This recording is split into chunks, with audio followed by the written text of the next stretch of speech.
నమస్తే, ఓహే కుకింగ్కి స్వాగతం.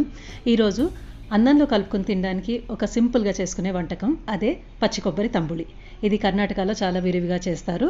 దీనికోసం 1 కప్పు ఫ్రెష్గా తురుముకున్న పచ్చి కొబ్బరి తీసుకున్నాను.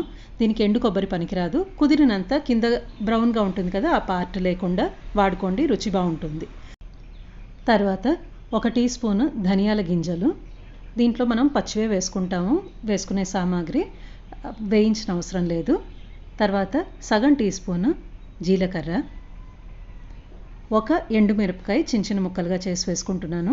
తంబుళి అనేది అస్సలు కారం ఉండదు. మనం పరిమళంకి, సువాసనకి 1 ఎండుమిరపకాయ వేసుకుంటున్నాం అంతే. చాలా లైట్గా ఉంటుంది, మైల్డ్గా స్పైసీగా ఉంటుంది. ఇది పొట్టకి చాలా హాయిగా ఉంటుంది. దీంట్లో తగినంత నీళ్లు పోసుకొని మెత్తగా పేస్ట్ లాగా రుబ్బుకోవాలి. ఇలాగా మెత్తగా చేసి పెట్టుకున్నాను. తర్వాత స్టెప్ చూద్దాము. ఇదంతా ఒక పెద్ద పాత్రలోకి తీసేసుకుంటున్నాను.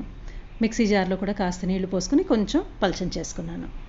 ఇప్పుడు 1 కప్పు, నేను ఏ కప్పుతో అయితే పచ్చి కొబ్బరి తీసుకున్నానో అదే కప్పుతో చిక్కటి మజ్జిగ తీసుకున్నాను.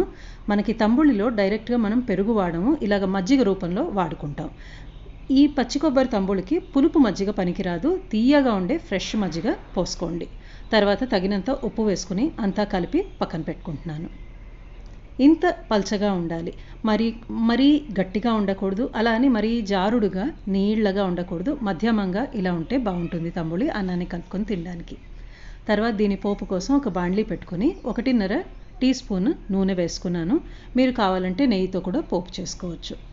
నూనె కాగిన తర్వాత 1/2 టీ స్పూన్ ఆవాలు, 1/2 టీ స్పూన్ మినపప్పు, కొద్దిగా ఇంగువ, మంచి ఘాటున్న ఇంగువ కొద్దిగా చిటికెడు వేసుకుంటే సరిపోతుంది. వేసుకుని ఇదంతా కాస్త దోరగా వేయించుకోవాలి. కొద్దిగా ఎరుపు రంగు వచ్చిన తర్వాత 1 ఎండుమిరపకాయ చిన్న ముక్కలుగా చేసి వేసుకున్నాను. ముందే చెప్పినట్టు తంబుళి అనేది అస్సలు కారం ఉండదు, అందుకని నేను ఎక్కువ ఎండుమిరపకాయలు వాడలేదు. ఇది పొట్టకి చాలా హాయిగా ఉంటుంది తింటూ ఉంటే. తర్వాత ఇవి కూడా కాస్త వేగిన తర్వాత కొన్ని కరివేపాకు వేసుకొని ఇవన్నీ వేయించేసుకుంటే మనకి తంబుళికి పోపు రెడీ అయినట్టే. ఆల్రెడీ చేసి పెట్టుకున్న తంబుళి మిశ్రమానికి ఈ పోపు వేసేసి కలిపేసుకుంటే మనకి అన్నాన్ని కలుపుకోవడానికి తంబుళి రెడీ అయింది. చాలా సింపుల్గా ఇలాగ తంబుళి చేసుకోవచ్చు. మరొక రెసిపీతో త్వరలో కలుస్తాను. ధన్యవాదాలు.